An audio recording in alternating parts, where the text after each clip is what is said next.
24th of April 1973, Marcello Fiasconaro, the wonder boy from Cape Town, equaled the South African record for the 800 meters set by Dickie Broberg 2 years earlier in 1971. 2 months later, on the 27th of June 1973, at age 24, Marcello broke the world record for the 800 meters in Milan. With 150 meters to go, it's like the plan had worked perfectly. I ran 1:43.7, which broke Peter Snell's world record, which had been standing for 11 years. Marcello's world record for the 800 meters stood for 10 years. His South African record stood for 25 years and was finally broken on the world stage a generation later by Hezekiel Sepeng, hitting a new wave of South African athletes representing a new and very different South Africa. On the 1st of August 1996, Hezekiel Sepeng, a young farm boy from Boskop outside of Potchefstroom, became the first black South African ever, representing his country, South Africa, to win an Olympic medal when he took silver in the 800 meters at the 1996 Atlanta Olympic Games. Everybody was celebrating. I just became the first black South African to win an Olympic medal, looking at our history that we could not compete internationally. Phone home, my mom said, nobody in the farm is going to work. In Potch, in the city, it was just happiness.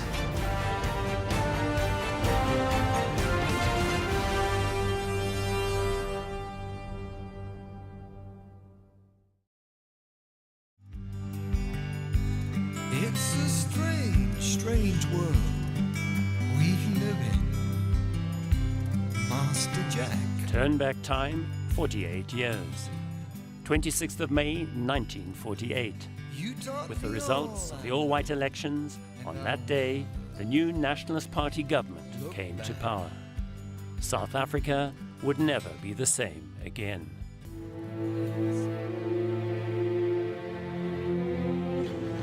Implementing their keynote policy of apartheid, the new regime progressively introduced legislation that would oppress and dispossess the black majority, while dividing and separating South Africans according to racial classification in every conceivable way.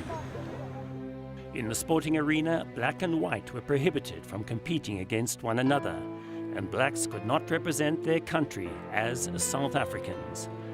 By the 1960s, internal and external opposition to apartheid had led to international boycotts against South Africa's all-white sporting teams. In 1964, SANROC, the South African Non-Racial Olympic Committee, successfully lobbied for South Africa's all-white national teams to be banned from the Tokyo Summer Olympics of 1965.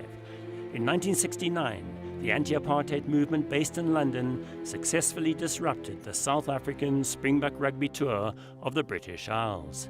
In the international sporting arena, the political battle lines were now clearly drawn.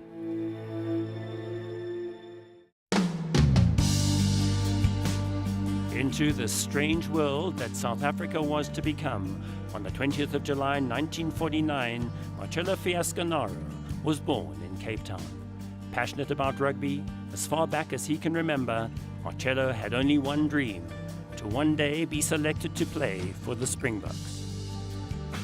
From little guy, my dad took me to InterVarsity Ikeys vs Marties, and from that I was about 7, 8 or 9, and I fell in love with rugby. First test match I saw was the 1960 All Blacks versus the Springboks at Newlands, which we lost. But I had heroes from soon after them were guys like John Gainsford, Jannie Engelbrecht, Doug Hopwood. I wanted to be a Springbok rugby player.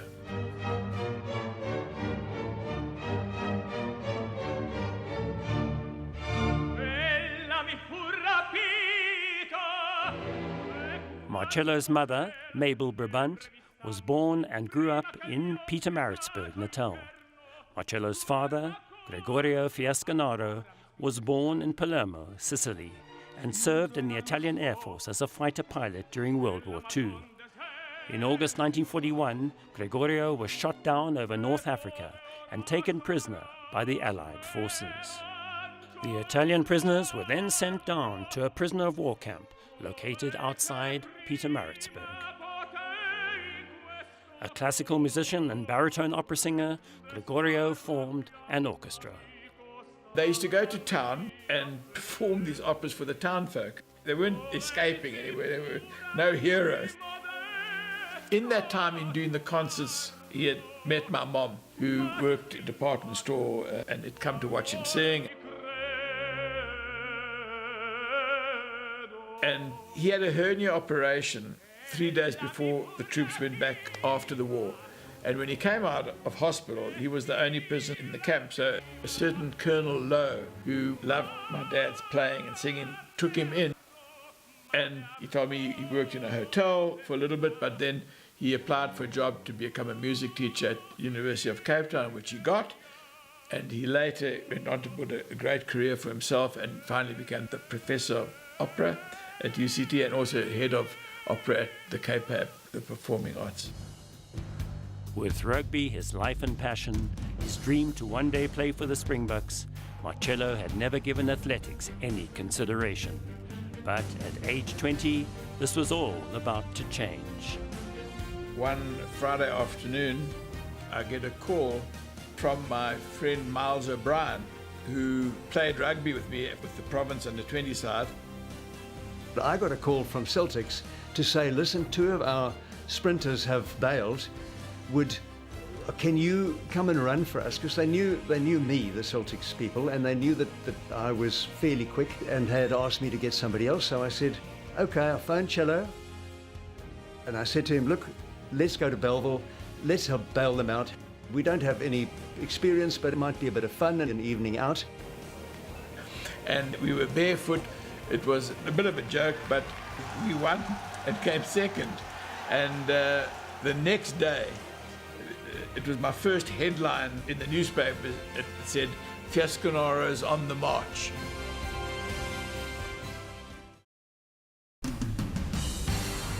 On the march, within a few weeks, Marcello was invited to a meeting at Kutsenberg Stadium in Stellenbosch, where he found himself up against the cream of Western Province 400-meter specialists. But now in his corner was coach Stuart Banner. In that first race, he was up against some of the top South African 400-meter runners. And so he had a lane inside of Donald Tim, who was the South African 400-meter champion. And so I said to him quite simply, I said, Marcello, just stay within sight. And at 300 meters, start pulling him back. And when you hit the home straight, I want you to really lengthen your stride, lift your knees up as high as you can and pump these arms. The gun goes, and I also said, what the hell am I doing here, you know? Went down the back straight. I was just keeping them in my eyes, but not making any ground on them. And then I thought of Stuart, and I just pump your arms, and suddenly I started gaining, and there's nothing better than the feeling of seeing somebody come back to you. It just empowers you. And in the end, I won by about a meter.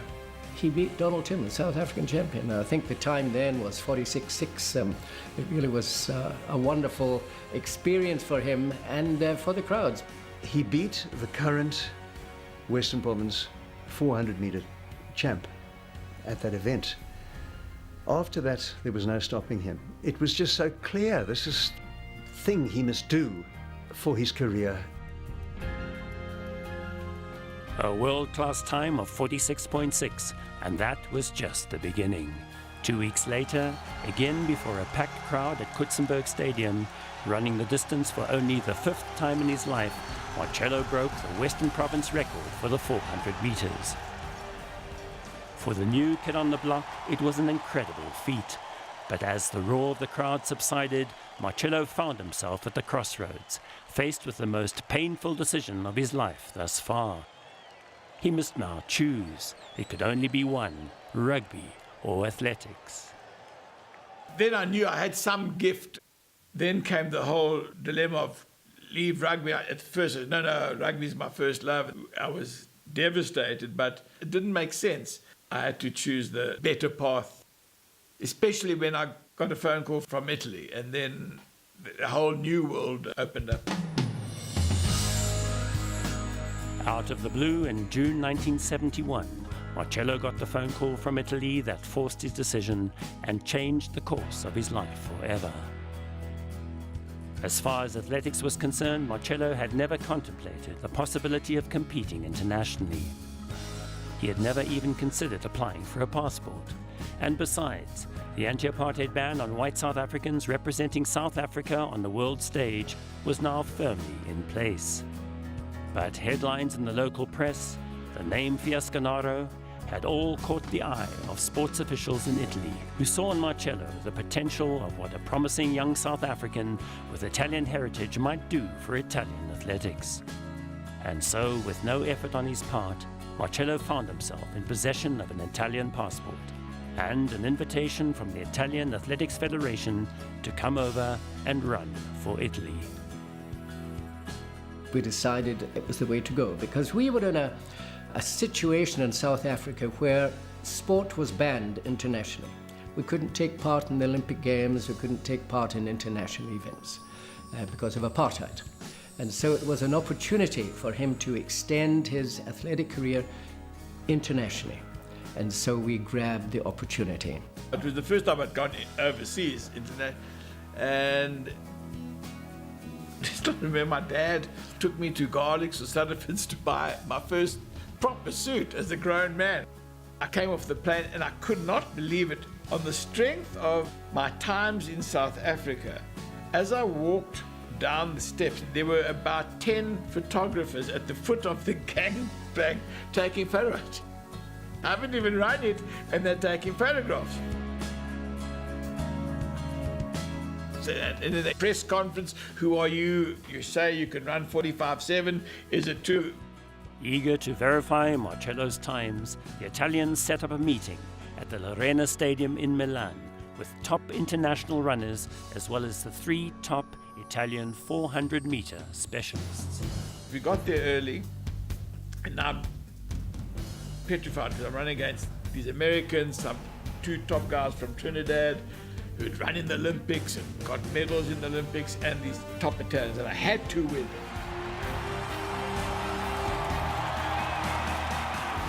I won the race, and from that day, just like stardom was sort of a household name in Italy after my first race, because they go crazy about anybody good in sport.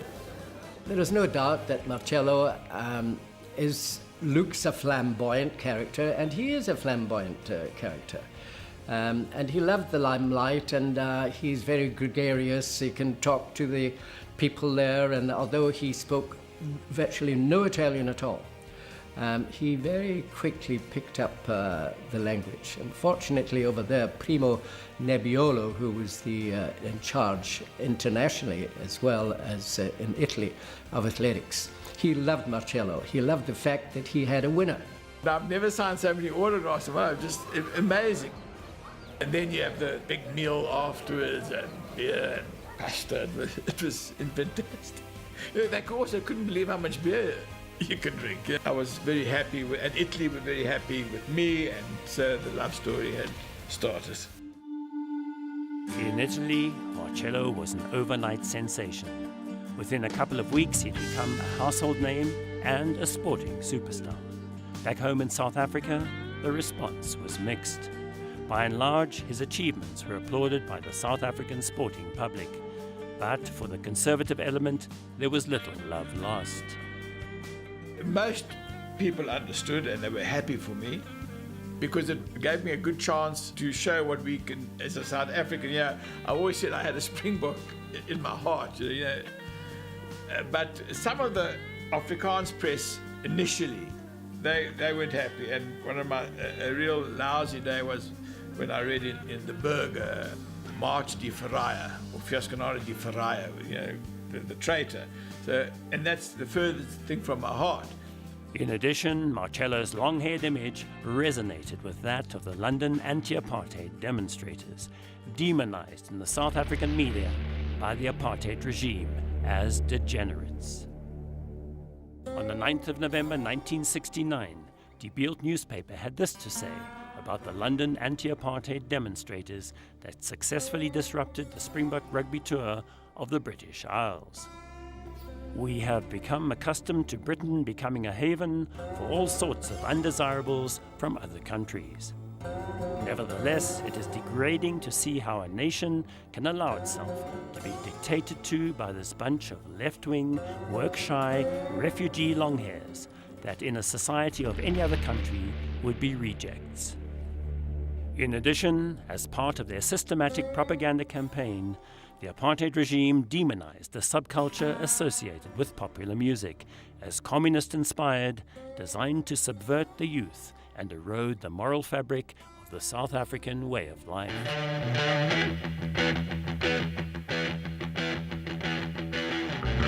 I always sort of listened beforehand to music, inspirational music. I loved Led Zeppelin, I loved Elvis. The extent to which reactionary elements felt threatened by the youth counterculture sweeping the Western world in the late 1960s gave rise to an incident on the 10th of October 1970 at a rock concert held at Milner Park Showgrounds in Johannesburg. It was a public holiday, commemorating the birthday of Paul Kruger, the first president of the Afrikaner Republic founded in South Africa in 1883.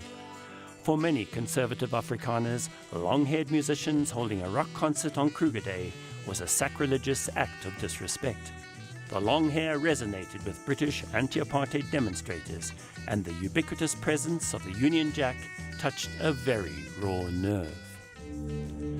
As darkness fell, busloads of strapping Afrikaner youth entered the grounds of the concert and physically abducted a number of long-haired musicians and music fans. Eyewitness accounts tell of being bundled into vehicles and taken to an awaiting group at the Fountain Circle outside Pretoria. There they were stripped naked, slapped around, called long-haired communists, and whipped with army belts.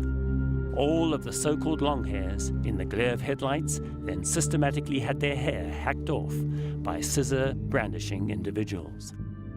This was the popular subculture with which Marcello, with his long hair and seeming hedonistic lifestyle, was automatically associated by more conservative elements. His hedonistic lifestyle is all part of him, his flamboyancy. And in fact, it created a wonderful atmosphere in training because he used to bring a rugby ball for warm-up.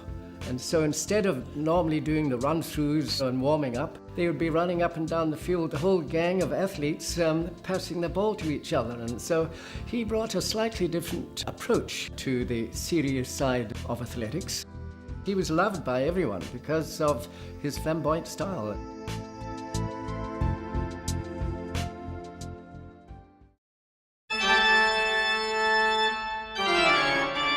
In response to the international boycott and exclusion of apartheid South Africa from the Olympic Games, in 1969, the regime hosted their own South African Games in Bloemfontein. Invitations were extended internationally to white athletes. In 1970, a separate Black Games was held in Soweto. Officially, these games were boycotted by international governments, although some foreign athletes participated as individuals, without the endorsement of their national governing body. In further violation of the Olympic Charter, the South African regime used the Olympic rings in its publicity material without approval and was finally formally expelled by the International Olympic Committee in 1970. In response, in 1973, the South African International Games were held in Pretoria. Billed as multiracial, black athletes were allowed to participate in strictly regulated and controlled events, where South African athletes represented their recognized racial grouping of white, black, colored, and Indian, respectively. International people came through, and it was such a big thing, and it was such an easy thing for me. Why couldn't it carry on? And I even remember Dickie and Donnie, they had a friend, Joseph Lesowane, who after the meeting they went to a steakhouse in Stellenbosch, and they said to Lesowane, "No, you can't come in here." So Dickie and Donnie, heroes at Stellenbosch, thank you, we'll go elsewhere. And I Subsequently ran against Ole Sewani a few times and also became great friends. I've got photographs of us together, and those are precious photographs for me. But there was a bad element. The fact that it had to be such a big deal to have a mixed athletic meeting was odd.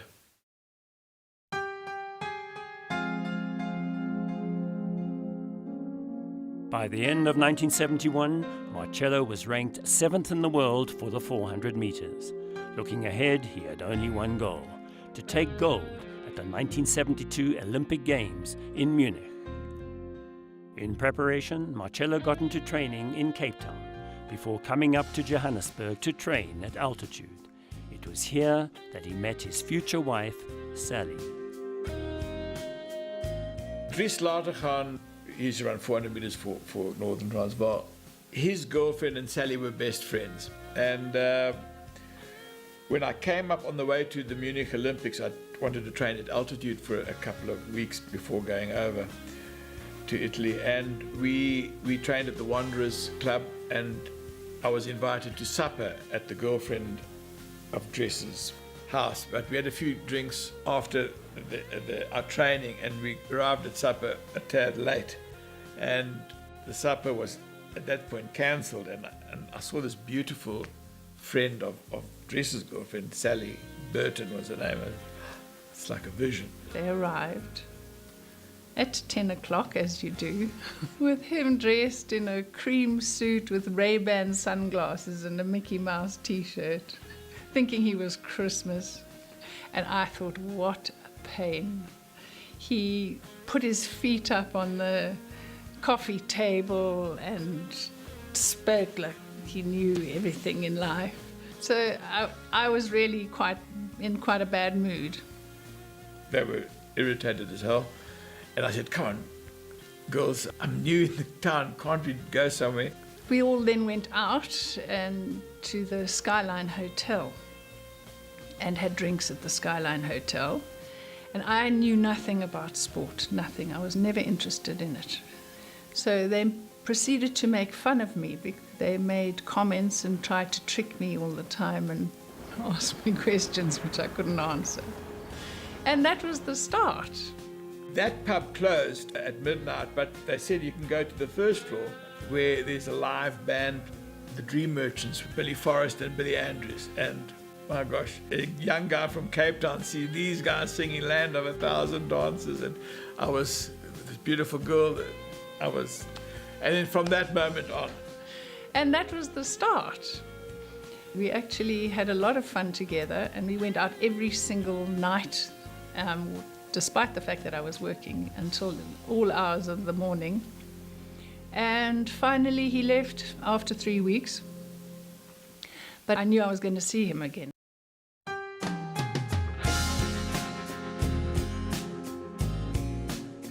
With plans to meet up with Sally in Italy, in early 1972, Marcello left South Africa to join the Italian Olympic team at their training camp in Formia. I went quite early to Italy. The Olympic training camp is in a place called Formia, which is the most beautiful small town in between Naples and Rome on the coast. You've got the big mountain on the one side, you've got the small strip of land where the hotels and this training camp was, and then you've got the Mediterranean. So we could train hard, beautiful scenery, go to the beach to swim and relax, just to loosen up and what have you afterwards. It was a perfect place for this training camp to be. And I trained very, very hard and well.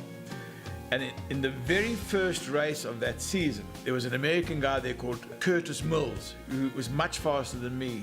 He had run a 44,4, his personal best. So it's a full second faster than I could run.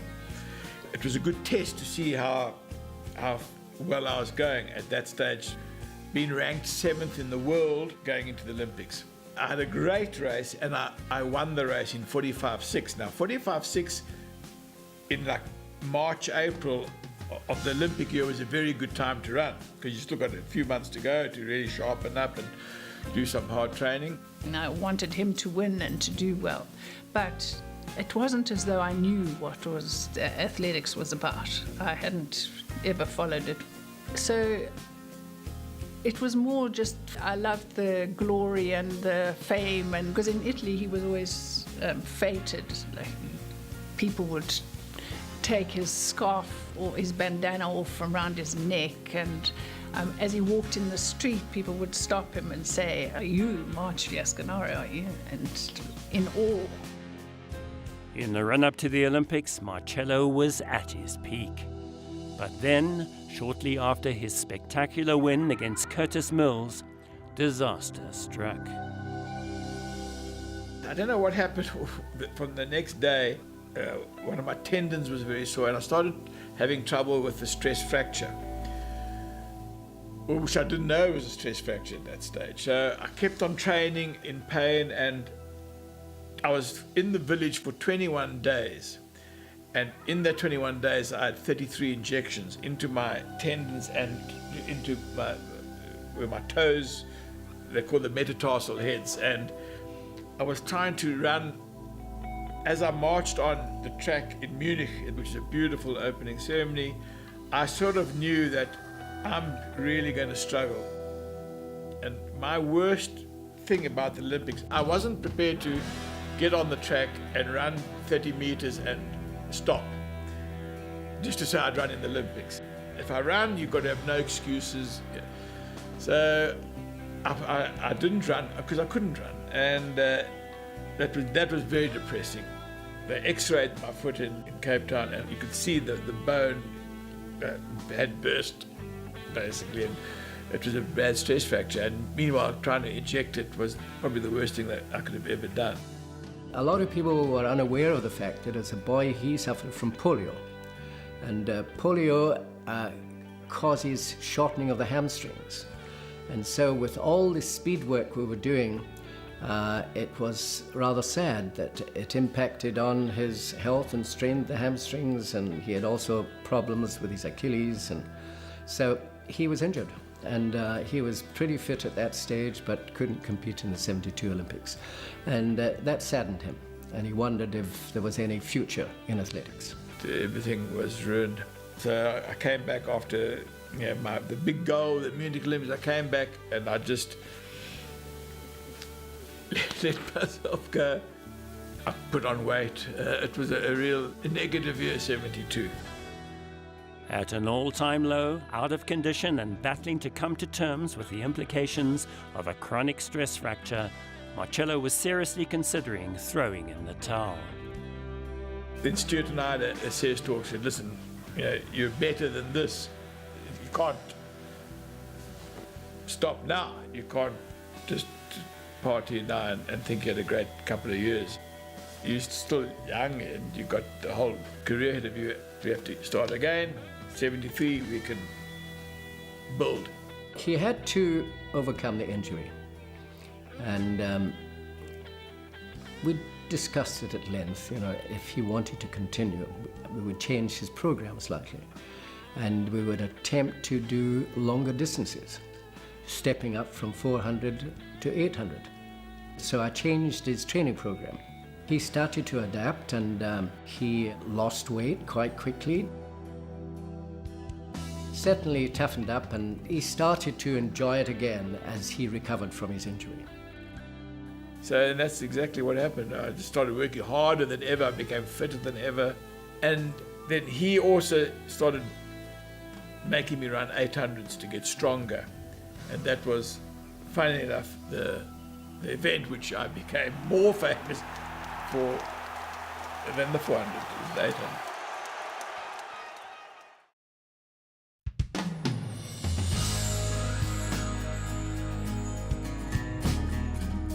Picking himself up from an all-time low, with renewed determination, Marcello set his sights on the 1976 Montreal Olympic Games. It was now 1973, and in addition to the 400, Marcello started competing in the 800 meters. This brought him into direct contention with his good friend and training partner, Milan. That 73 was a great year in South Africa between Milan and myself. because I'd started running 800 meters. Donnie Milan and I had 4 or 5 races together, and he was always better than me. And Donnie was so good and so fit, they'd organized the meeting at Kutsenberg, and I was going to help him break the world record. Donnie wanted a fast 800 meters, and he approached me to see if Marcello would come and run the first 400 meters for him as a pace setter at Kutsenberg. So I said yes, but it happened 20 minutes after the 400 meter race. And Marcello said to me, I really am in no condition. I said, Marcello, we've made a promise, and I know you well enough, you'll never back down on a promise. Donnie won that race, but it encouraged Marcello that he could, after a hard 400 meter race, to come in and stay with then the South African 800 meter champion. He reckoned that he was doing the right thing in switching to 800 meters. For Marcello, it was a moment of truth. Based on his performance that day, he knew he was a serious 800-meter contender and could now consider taking on his good friend Donnie Milan. 2 weeks later, in the pouring rain in Pretoria, Marcello again ran a close second to Donnie in the 800 meters. Then came the SA Championships. And my big race still was the 400 meters. And I'd won the 400 meters the day before, so I was relaxed. And Stuart said, come, March, let's go for the double. Why don't we use the same tactics we used when we tried to help Donnie for the world record in Kutsenberg? Let's go out fast and see what happens. I said, okay, let's go. And to this day, it's still one of my favorite races because I had no pressure. Donnie was the favorite. I'd won my race. I went out like a madman again, and I was about 5-6 meters into him at the 400 meter mark, and I said, that's incredible. So I relaxed going down the back straight a little bit. He caught up, and then I went with 150 meters to go, and I won easily. In a spectacular time, for me, it broke the Italian record as 1:45.2. I said, this is incredible. And it was then close to Dickie Broberg's SA record of 1:44.7.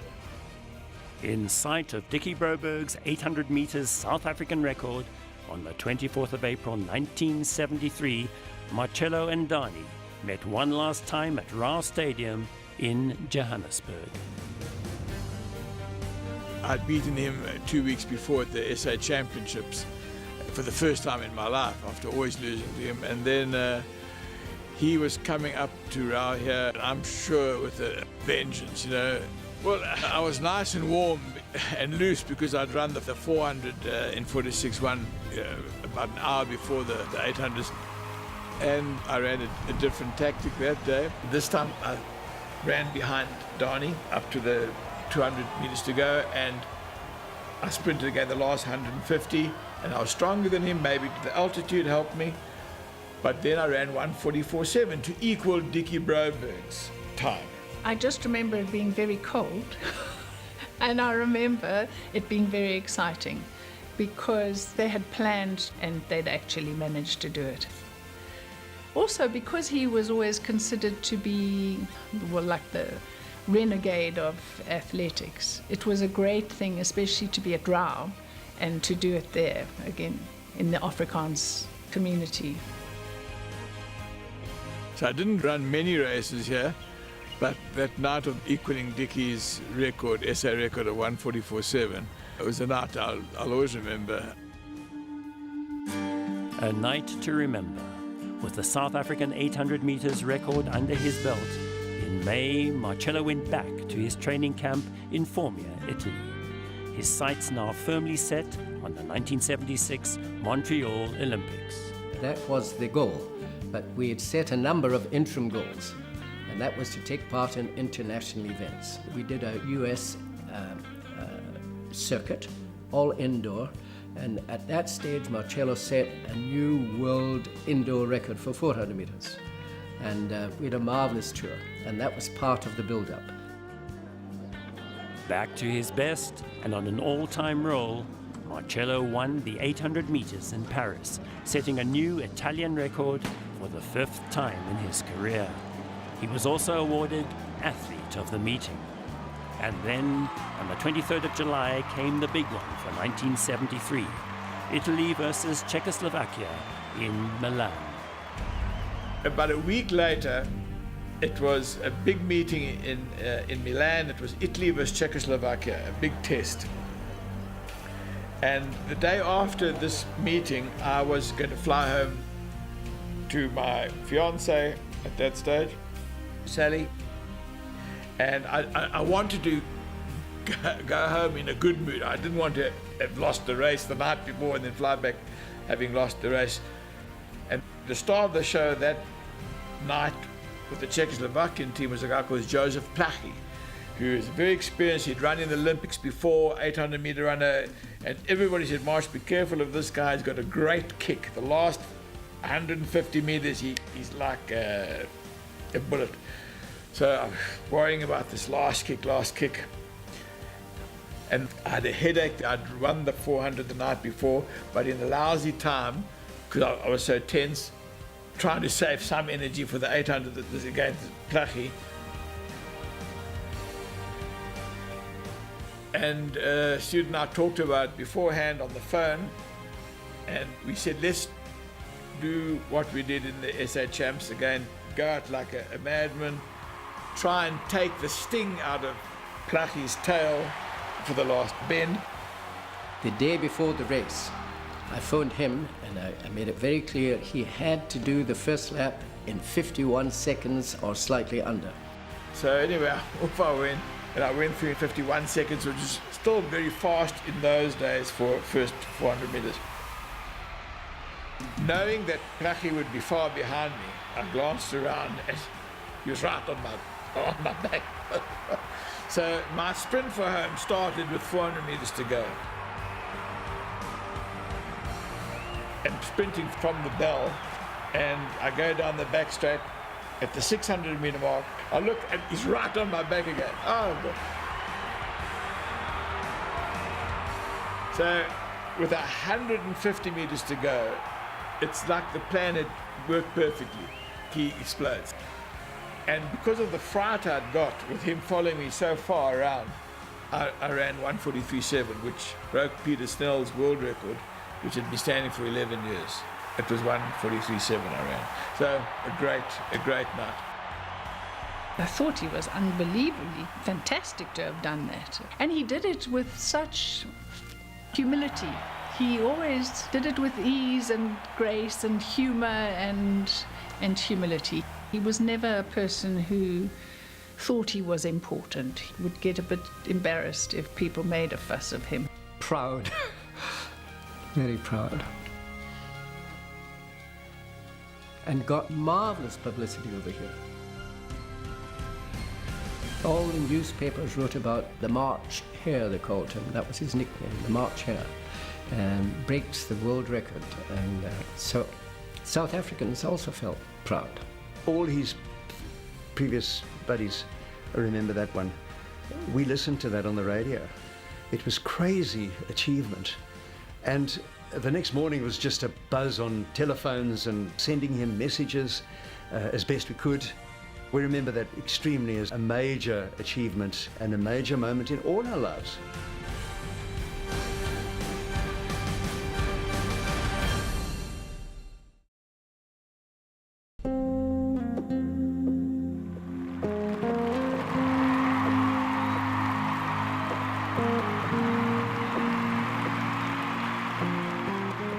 .800 meters champion of the world.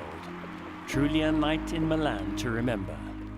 The next day, Marcello flew back to his fiancée Sally and a hero's welcome in South Africa. A year later, on the 29th of November 1974, Marcello and Sally were married at St. Michael's Church in Rooikop Road, Rondebosch, Cape Town. We had a small wedding. Stuart had a friend who had a beautiful, it was a Pontiac Oldsmobile, I think, 14 meters long. And he said, would you like Sally to come to the church in this beautiful, stylish car? What a wonderful idea. because I was driving a Volkswagen at the time. And it was peak hour traffic in Milner Road in Cape Town on a Friday afternoon. And the car died. Stuart and I are waiting in the church, and they say a bride should be fashionably late, a few minutes late, 5 minutes, 10 minutes maximum. At 25 minutes past, we were getting a little bit panicky. A lot of the press were there. I'm sure I could hear a few sniggers, you know, where March's bride done a runner. My father had to wave down somebody and pile us all into the back of a little red Fiat. And we arrived about 3/4 of an hour late, by which stage March, I think, was ready to leave. He decided I wasn't coming. He was getting more and more nervous. Now, I've seen him nervous at the start line of a race. This was the worst time of his life. And he said to me, she's decided not to come. She's decided she's not going to come. And I had to pacify him and make sure he just didn't get overexcited. And then the organ started playing, Here Comes the Bride. So that was the start of a marvelous day. And we had the reception at our house afterwards, and it just sent them off on their honeymoon. And one of the papers the next day, Cape Town, said, March's bride running late, little headline. But it was a great day in my life.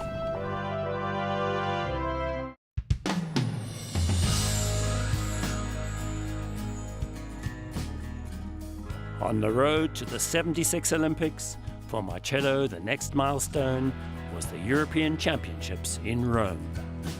One of the things I think was a problem for me living in South Africa and then spending a lot of time in Europe running was that I was trying to keep the South African Athletics Federation happy by running here and the Italian Federation happy by running there.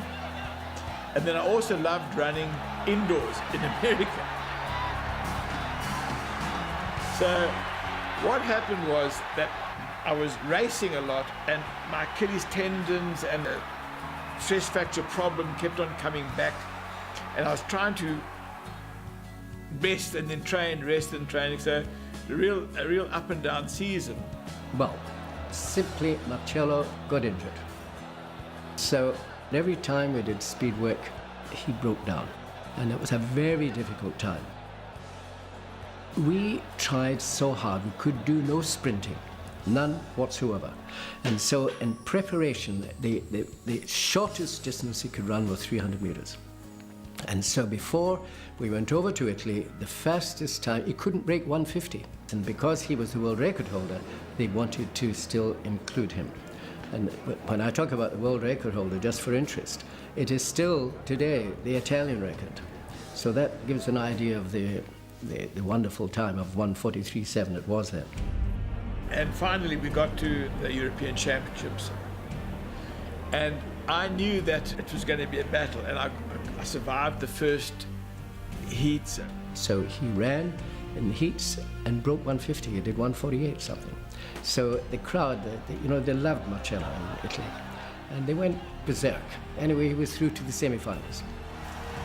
I survived the semi-final, which was a hell of an effort because I was very sore.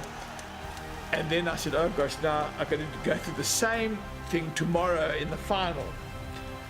And when you come out of the Stadio de Marmi into the main stadium, you came underground. And when he appeared, the crowd went mad and chanted, Marcello, Marcello. And it was a night time, and they would light the programs. And so all around the stadium, you could see these lit programs burning. It was a cauldron of emotion, it really was. You know, the public in Rome expected some miracle from me, so gun went and off I go.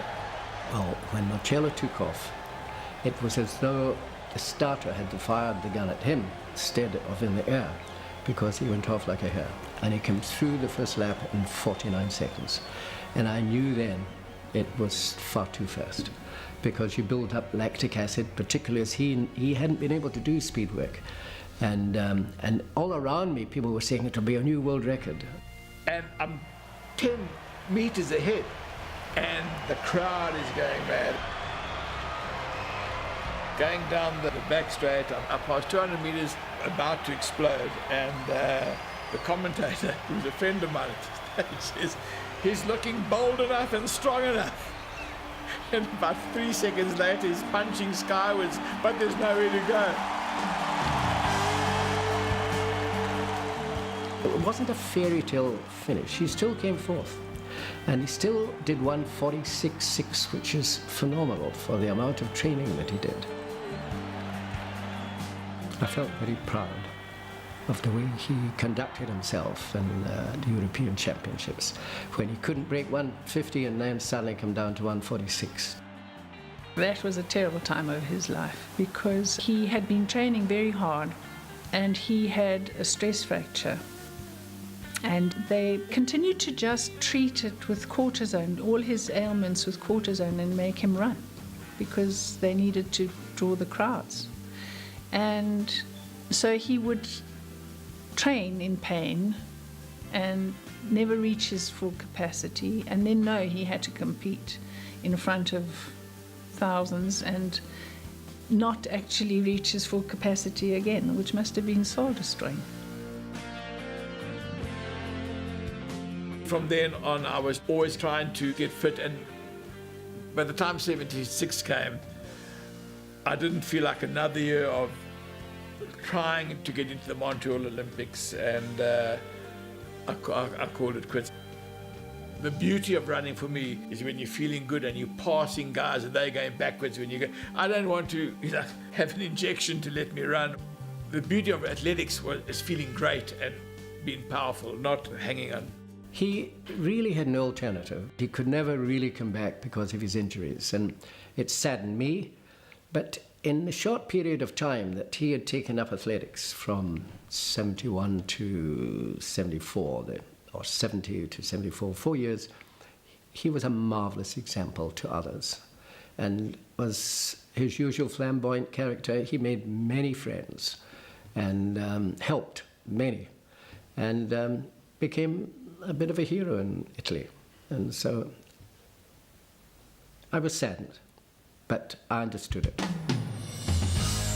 In 1976, Marcello was finally forced to give up on his ultimate dream, to take gold at the Olympic Games. Back home in South Africa, in June of that year, students in Soweto staged a peaceful protest against the system of so-called Bantu education. Police opened fire. Many students were killed and wounded. South Africa would never be the same again. Hanging up his shoes, Marcello retired with the world, Italian and South African 800-meter records under his belt. As for the Olympic Games, it would take 20 years before another South African would fulfill Marcello's unrequited dream in the 800 meters. 20 years on, in 1996, South Africa would be a different country. The policy of apartheid would be no more. Black and white South Africans would be free to represent their united and democratic country as South Africans. Back in 1976, in the old South Africa, Hezekiel Sepeng was a 2-year-old toddler growing up on a farm on the outskirts of Potchefstroom.